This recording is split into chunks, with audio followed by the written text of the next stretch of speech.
tenemos el placer de presentarles las grabaciones inéditas de los relatos del Dr. Watson sobre las extraordinarias hazañas del detective Sherlock Holmes. Los casos de Sherlock Holmes. Hoy les ofrecemos la sexta entrega de Estudio en Escarlata.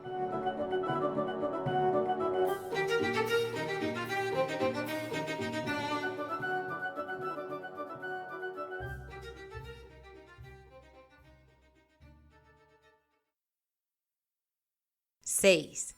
Tobias Gregson muestra de lo que es capaz.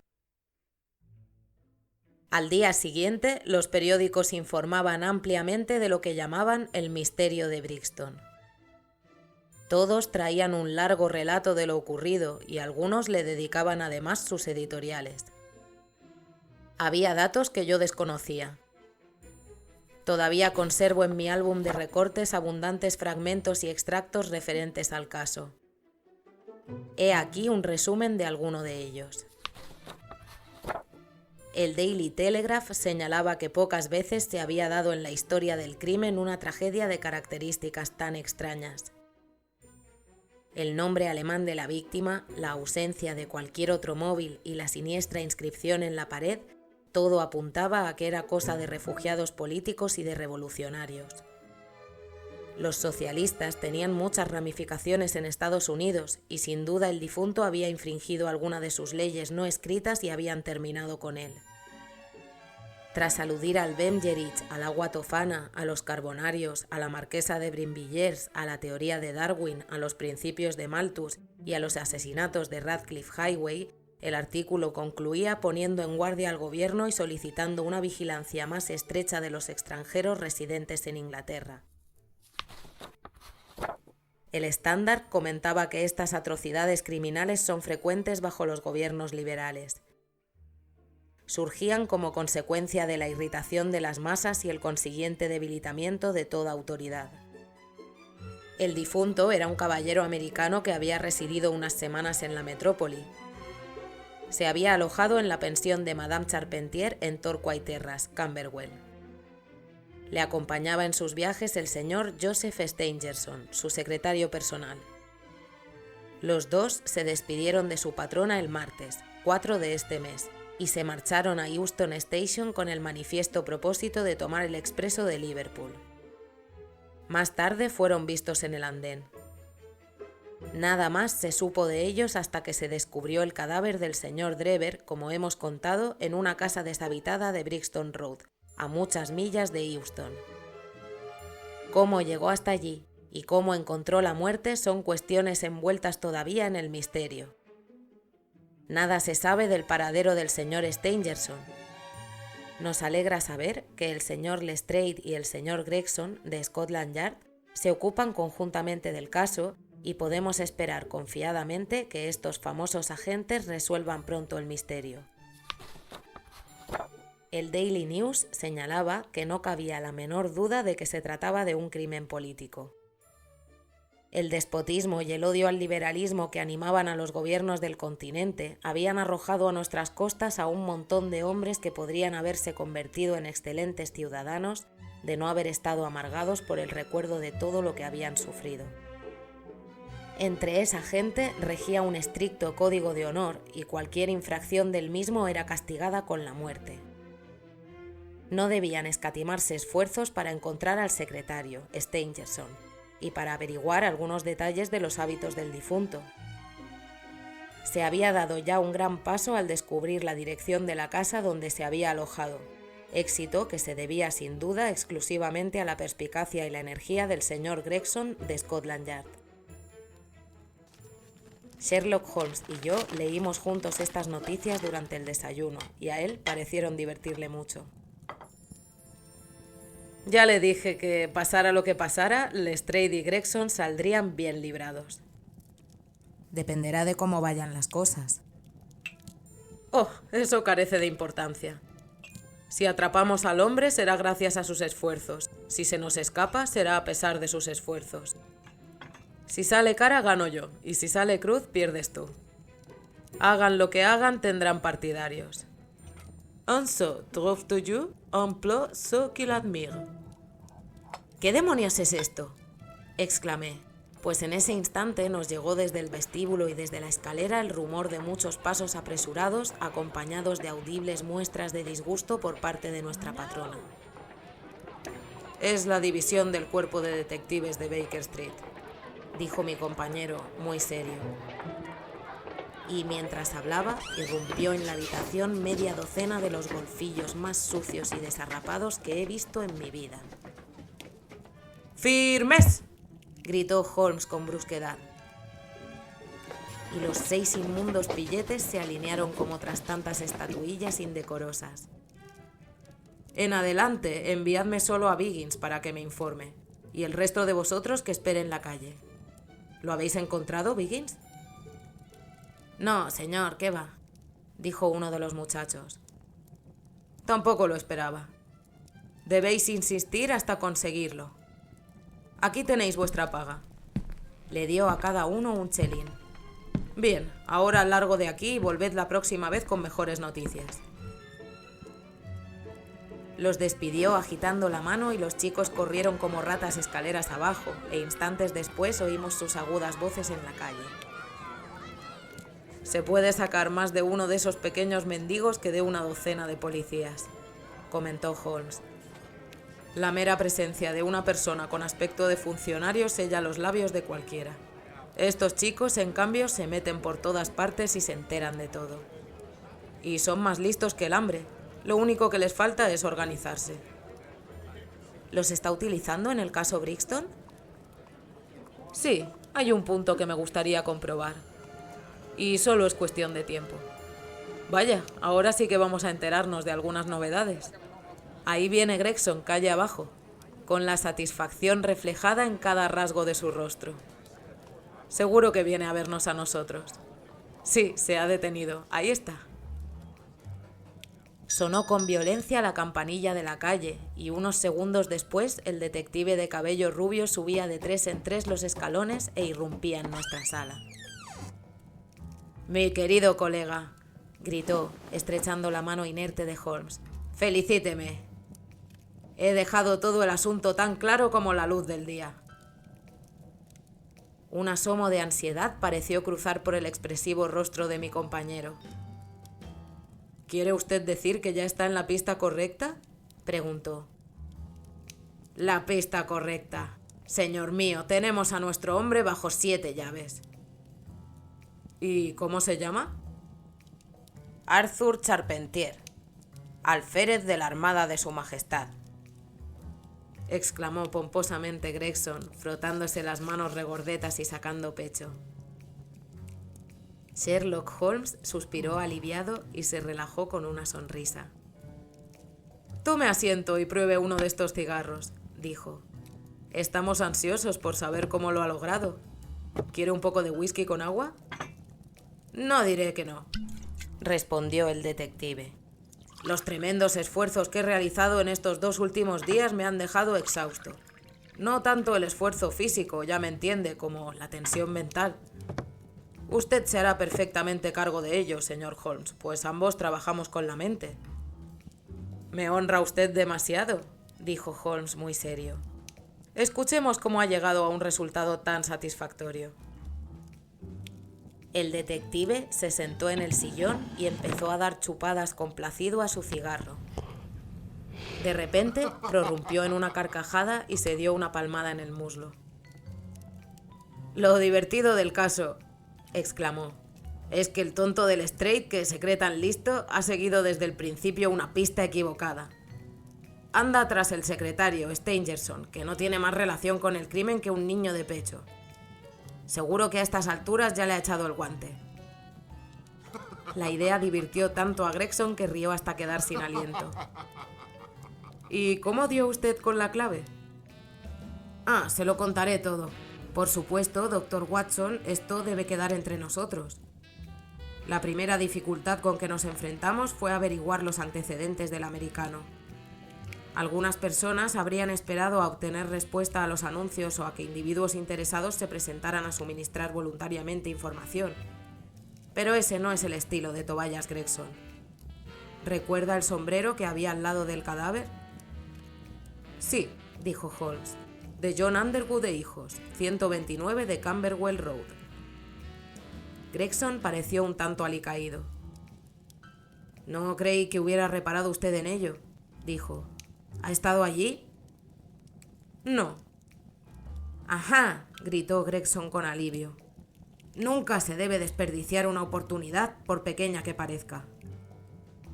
Para una gran mente no hay nada pequeño, observó Holmes en un tono sentencioso. Pues bien, fui a la tienda de Underwood y le pregunté si había vendido un sombrero de esa talla y características. Consultó sus libros y lo encontró enseguida. Había enviado el sombrero a un tal señor Drever que se alojaba en la pensión de Charpentier, en Torquay Terrace. Así conseguí su dirección. Ingenioso, muy ingenioso, murmuró Sherlock Holmes.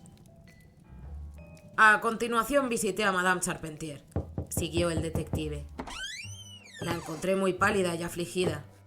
Su hija estaba también en la habitación, una muchacha de belleza extraordinaria. Tenía los ojos enrojecidos y le temblaban los labios mientras yo hablaba. No se me pasó por alto. Empecé a pensar que había gato encerrado. Ya conoce usted la sensación que le invade a uno, señor Sherlock Holmes, cuando husmea el rastro correcto, una especie de estremecimiento nervioso. ¿Se ha enterado usted de la misteriosa muerte del señor Enoch J. Drever de Cleveland, que fue últimamente su huésped?, pregunté. La madre asintió con la cabeza. Parecía incapaz de articular palabra. La hija se echó a llorar. Tuve más que nunca la sensación de que aquella gente sabía algo. ¿A qué hora salió el señor Drever de su casa para tomar el tren?, pregunté. A las 8, dijo ella, tragando saliva para dominar su nerviosismo. Su secretario, el señor Stangerson, dijo que había 2 trenes, uno a las 9:15 y otro a las 11. Pensaba tomar el primero. ¿Y esa fue la última vez que le vio? Al hacerle esta pregunta, se produjo en el rostro de la mujer un cambio terrible. Una lividez mortal invadió sus facciones. Pasaron varios segundos antes de que pudiera pronunciar un simple sí, y cuando lo hizo su voz era ronca y forzada. Hubo un momento de silencio y después habló la hija con voz clara y tranquila. Nada bueno puede venir de la falsedad, madre, dijo. Seamos francas con este caballero. Sí volvimos a ver al señor Drever. ¡Que Dios te perdone!, gritó Madame Charpentier, alzando las manos y derrumbándose en el sillón. Has asesinado a tu hermano. Arthur preferiría que dijéramos la verdad, replicó con firmeza la muchacha. Será mejor que ahora me lo cuenten todo, dije. No hay nada peor que las medias palabras. Además, ustedes ignoran lo que nosotros sabemos del caso. ¡Que las culpas recaigan sobre ti, Alice!, exclamó su madre, y después, dirigiéndose a mí, se lo contaré todo, señor. No vaya usted a creer que la inquietud que siento por mi hijo se debe a que haya participado en este terrible asunto. Es completamente inocente. Lo que me asusta es que a sus ojos y a los de los demás pueda parecer implicado, lo cual es sin embargo imposible si tenemos en cuenta su carácter, su profesión y sus antecedentes. Lo mejor que puede usted hacer es confesar los hechos, observé. Tenga la seguridad de que si su hijo es inocente no saldrá perjudicado. Alice, quizás sea mejor que nos dejes solos, dijo, y su hija se retiró. Bien, señor, siguió diciendo la madre. Yo no tenía intención de contarle todo esto, pero dado que mi pobre hija ha confesado, no me queda otra alternativa. Una vez decidida a hablar, se lo contaré todo sin omitir detalle. Es lo más sensato que puede hacer. El señor Drever estuvo con nosotros casi 3 semanas. Él y su secretario, el señor Stangerson, habían viajado por el continente. Observé en todos sus baúles una etiqueta de Copenhague, lo cual indicaba que era la última ciudad donde se habían detenido. Stangerson era un hombre discreto, reservado, pero siento decir que su jefe era muy distinto, de hábitos groseros y maneras brutales. Ya la primera noche de su llegada agarró una borrachera descomunal, y era muy raro verlo sobrio después de las 12 del mediodía. Trataba a las criadas con una libertad y una familiaridad muy desagradables. Y lo peor fue que pronto adoptó la misma actitud con mi hija, Alice, y más de una vez le habló de un modo que ella, afortunadamente, es demasiado inocente para entender. En cierta ocasión la estrechó por la fuerza entre sus brazos, insolencia que obligó a su propio secretario a reprocharle su conducta impropia de un hombre. «Pero, ¿por qué toleraron todo eso?», inquirí. «Supongo que usted puede deshacerse de sus huéspedes cuando quiera». La señora Charpentier se ruborizó ante mi pertinente pregunta. «Ojalá le hubiera despedido el mismo día que llegó», dijo. «Pero la tentación era muy grande. Me pagaban 1 libra diaria cada uno, 14 libras a la semana. Y estamos en temporada baja. Soy viuda y situar a un hijo en la armada sale caro. Me dolía perder ese dinero. Obré como creí más conveniente. Pero lo último que hizo pasaba de la raya y le comuniqué que tenía que irse. Ese fue el motivo de su marcha». «¿Qué más?». «Sentí un gran alivio cuando le vi irse. Mi hijo está ahora de permiso, pero yo no le había contado nada porque tiene un carácter violento y adora a su hermana. Así pues, me quité un peso de encima al cerrar la puerta tras ellos. Pero, ¡ay! Antes de que transcurriera 1 hora sonó la campanilla de la calle y me enteré de que el señor Drever había regresado. Estaba muy nervioso y evidentemente borracho como una cuba. Entró por la fuerza en la habitación donde yo estaba sentada con mi hija e hizo algunos comentarios incoherentes asegurando que había perdido el tren. Después se volvió hacia Alice y delante de mí le propuso que se fugase con él. «Eres mayor de edad», le dijo, «y no hay ninguna ley que te lo impida. Yo tengo dinero de sobra, no te preocupes por la vieja y vente ahora mismo conmigo, vivirás como una reina». La pobre Alice estaba aterrada y trató de alejarse de él, pero la aferró por la muñeca y quiso arrastrarla hacia la puerta. Yo grité y en el acto entró en la habitación mi hijo Arthur. Ignoro lo que sucedió después. Oí juramentos y el confuso rumor de una pelea. Estaba demasiado aterrada para levantar la cabeza. Cuando alcé los ojos vi a Arthur en el umbral, riendo, con un garrote en la mano. «No creo que este caballerete vuelva a molestarnos», dijo. «Iré tras él a ver lo que hace». Con estas palabras cogió su sombrero y se lanzó calle abajo. A la mañana siguiente nos enteramos de la misteriosa muerte del señor Drever. Esta declaración salió de los labios de la señora Charpentier entre muchas pausas y vacilaciones.